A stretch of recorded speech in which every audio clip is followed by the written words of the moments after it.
Bonjour à tous, merci d'être avec nous sur la télévision rwandaise. Ce lundi, le gouvernement rwandais salue la décision de la justice britannique d'envoyer au Rwanda les demandeurs d'asile arrivés illégalement sur le sol britannique. On en parlera tout à l'heure avec Alain Mukuralinda, porte-parole adjoint du gouvernement du Rwanda. Au sommaire également, le Rwanda promet à celui du Burundi sa collaboration dans le rapatriement volontaire des réfugiés burundais qui sont au Rwanda.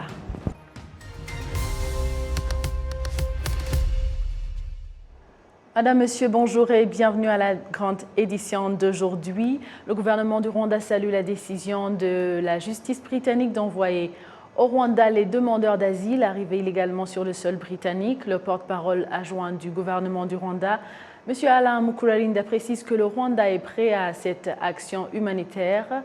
C'est dans une interview avec notre collègue Jean-Damascène Maneshimwe qu'il l'a déclaré.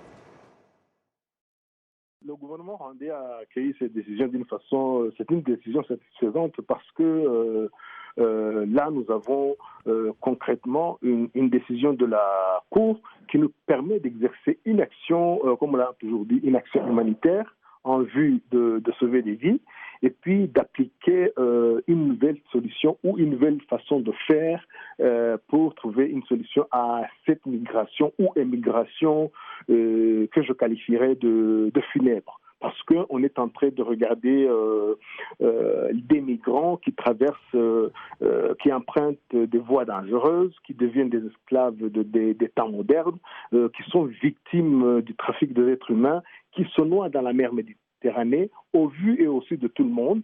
On se cache derrière les principes internationaux ou des conventions internationales pour ne pas agir ou pour rester dans le statu quo. Aujourd'hui, alors, c'est une décision qui marque une évolution, qui marque une avancée à la recherche d'une solution définitive et durable à ce problème de migration et d'émigration. Le Rwanda est prêt, même, je dirais que si demain il y a un avion qui arrive, nous sommes prêts à accueillir les migrants.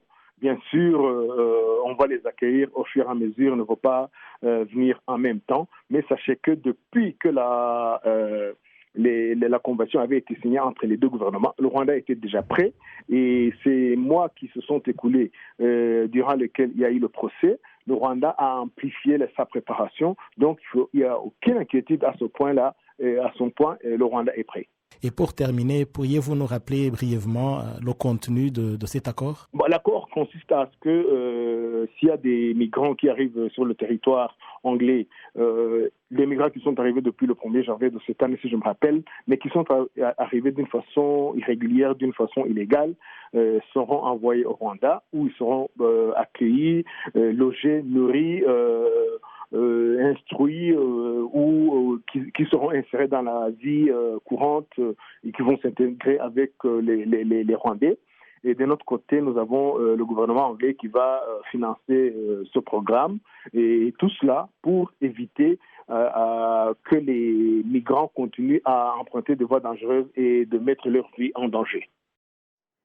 C'était là Alain Mukuralinda, porte-parole adjoint du gouvernement du Rwanda.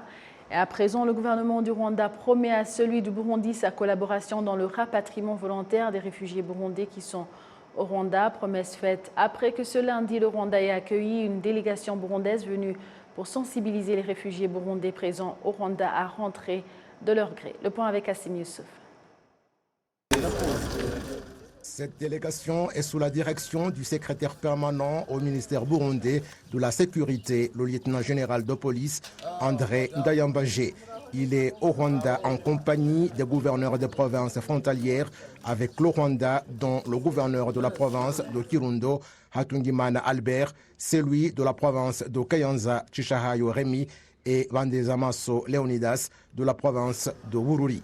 Après son arrivée au Rwanda par le poste frontalier de Nemba du côté du district de Bugesera en province de l'Est, cette délégation burundaise a été reçue par la secrétaire permanente au ministère des Affaires étrangères et de la coopération internationale, Mukeka Clémentine, en compagnie du secrétaire permanent au ministère en charge des actions humanitaires d'urgence, Aminchouti Philippe, et d'autres personnalités en présence de la représentante au Rwanda du Haut-Commissariat des Nations Unies pour les réfugiés, Mme Ndeye Aïssatou Masek Ndiaye. La secrétaire permanente au ministère des Affaires étrangères et de la coopération internationale, Clémentine Mukeka, a promis à la délégation burundaise que le Rwanda est prêt à apporter son soutien pour que l'activité visant la sensibilisation des réfugiés burundais à rentrer puisse bien se dérouler et que ceux qui sont prêts à rentrer de leur propre gré puissent bénéficier de l'aide en collaboration avec le HCR. Les représentants des réfugiés burundais hébergés dans la ville de Kigali, à Huye et au Bugesera se sont entretenus avec cette délégation burundaise au ministère en charge des actions humanitaires d'urgence, MINEMA. Le secrétaire permanent au ministère burundais de la sécurité, le lieutenant-général de police, André Ntayambagé, a exhorté ses représentants des réfugiés burundais non hébergés dans les camps à sensibiliser les autres à rentrer, tout en leur assurant que les raisons qui les ont poussés à fuir, particulièrement en 2015, n'existent plus. Il a dit que le gouvernement burundais s'apprête à les accueillir à bras ouverts et qu'il va les aider à rentrer et à démarrer la vie après leur retour. Il est prévu que ce mardi, cette délégation burundaise va s'entretenir avec les réfugiés du camp de Mahama dans le district de Bugesera. Le Rwanda a commencé à accueillir des réfugiés burundais depuis 1959 et ils se sont accrus dès 2015 lorsqu'environ 74 000 ont trouvé refuge au Rwanda. Cependant, depuis 2020, environ 30 000 d'entre eux sont rentrés et cette année-là, ils étaient 7 894 à rentrer au Bercail, 21 631 en 2021 et 790 cette année. L'on compte actuellement au Rwanda environ 49 000 réfugiés burundais. Place maintenant à la justice pour parler de la Cour d'appel qui a reporté au 22 décembre courant le procès de Ladislas Ntaganzwa, initialement condamné à perpétuité pour génocide commis contre les Tutsis au Rwanda en 1994. Une peine prononcée par la Haute Cour en 2020.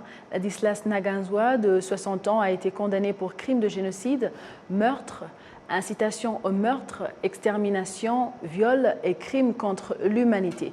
Condamné à perpétuité, ce dernier a fait appel de ce jugement. Au début de l'audience, la défense de l'accusé a montré à la Cour qu'elle n'a pas eu suffisamment de temps pour examiner les motifs de l'accusation qui mettent en cause l'appel de Ladislas Ntaganzwa.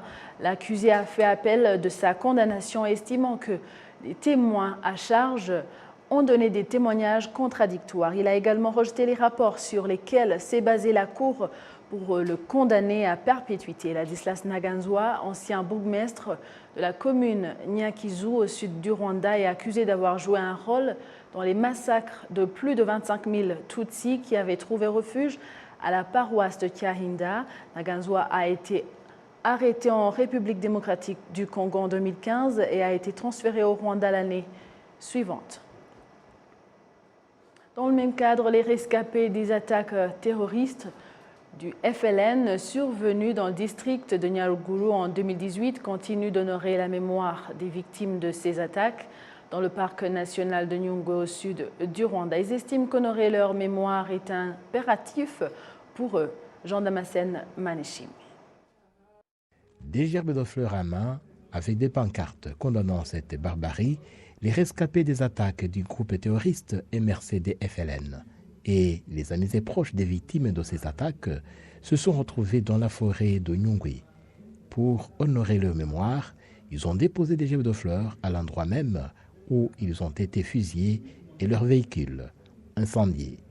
L'un des rescapés s'en souvient comme si c'était hier.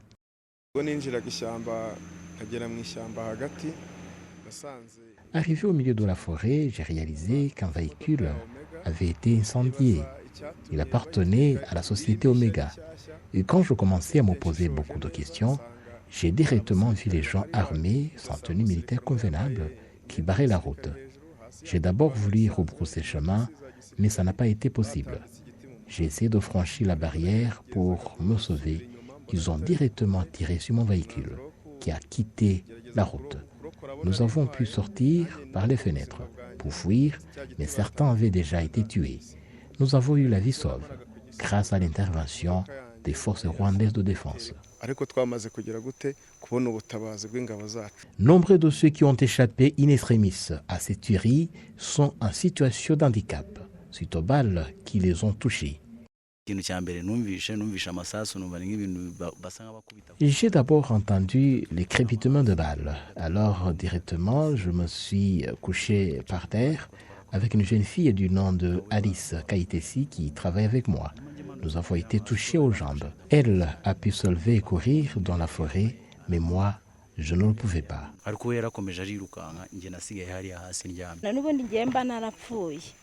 Moi, je serais déjà morte. Comme j'avais un bébé, j'ai tenté de les protéger en me courbant en voiture, mais une balle m'a touché au niveau des épaules.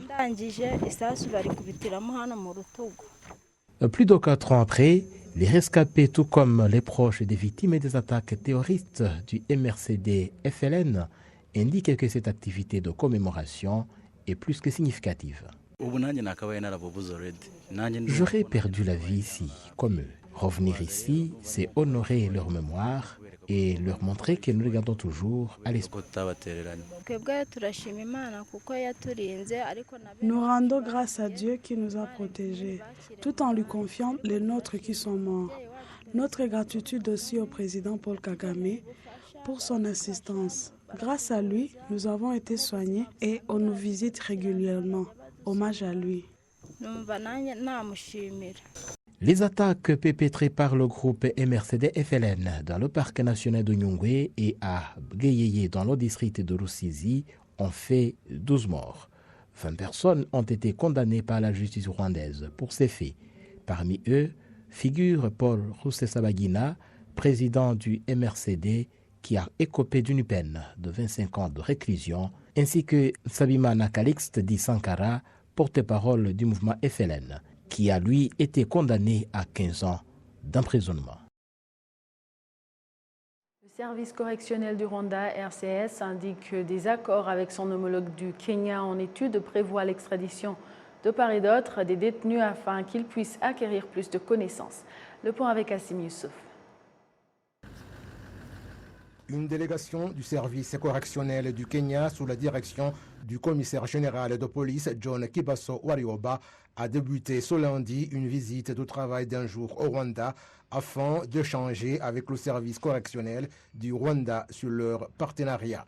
Le directeur du service correctionnel du Kenya indique que de tels accords entre le Rwanda et le Kenya sont essentiels, d'autant plus qu'ils sont confrontés aux mêmes défis dans ce métier. Il y a des accords que nous avons signés qui maintenant sont expirés. Une telle rencontre, c'est une occasion de nous y pencher pour les analyser et les modifier et en plus les signer. Comme on nous l'a montré, le Rwanda et le Kenya en matière correctionnelle, nous sommes confrontés aux mêmes défis. Le porte-parole du service correctionnel du Rwanda, SSP Uwera Peli Gakwaya, indique que l'on attend beaucoup de ces accords.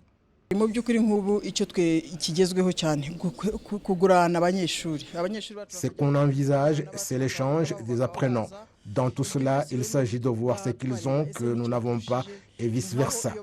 Lorsqu'ils viennent, ils trouvent que nous avons du biogaz et souhaitent que nous leur montrions comment nous avons pu réaliser cela.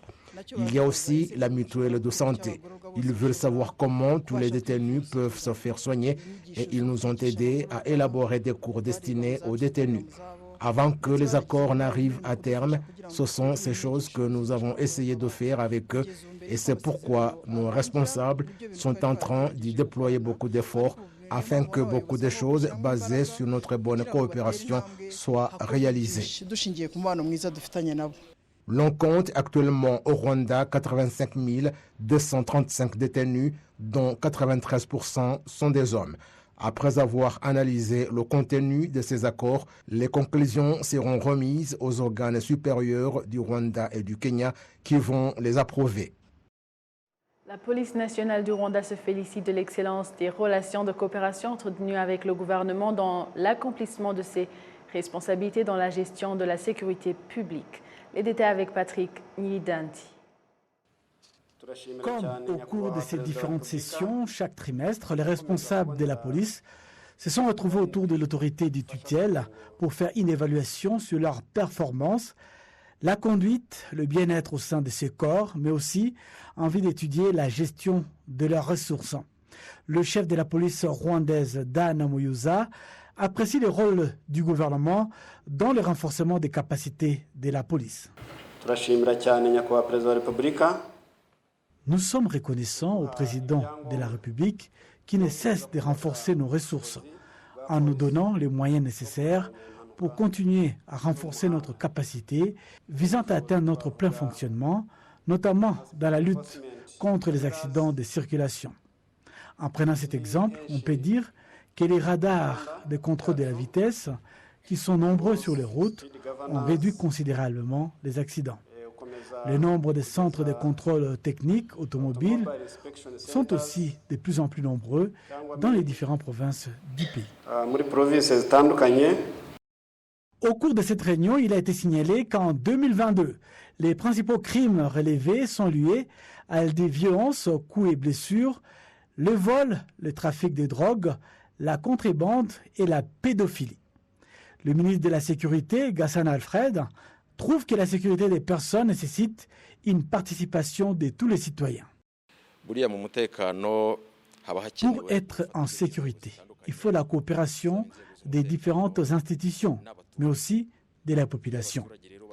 Lorsque les gens coopèrent avec les autorités, cela facilite à gérer et à entretenir un climat de sécurité pour tous.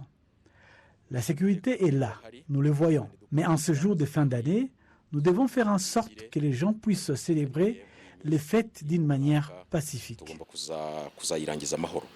Sur les 416 secteurs du pays, la police est présente dans 219, ce qui est un obstacle à son fonctionnement. À ce niveau, le ministre de la Sécurité a exprimé son souhait de voir chaque secteur avoir son poste de police. La meilleure pour le pays est qu'il y ait un poste de police dans chaque secteur. Le fait que nous n'avons pas encore pu atteindre cet objectif, les mesures doivent être prises pour que ces services puissent atteindre l'ensemble de la population près de chez elles. En continuant à jouer son rôle, la police est continuellement observée sur son comportement ici et ailleurs, de telle manière que le monde fait appel à elle pour participer à la gestion de la paix dans d'autres pays. À ce jour, le Rwanda compte 1957 policiers qui sont en mission pour rétablir la paix au Mozambique et en Centrafrique.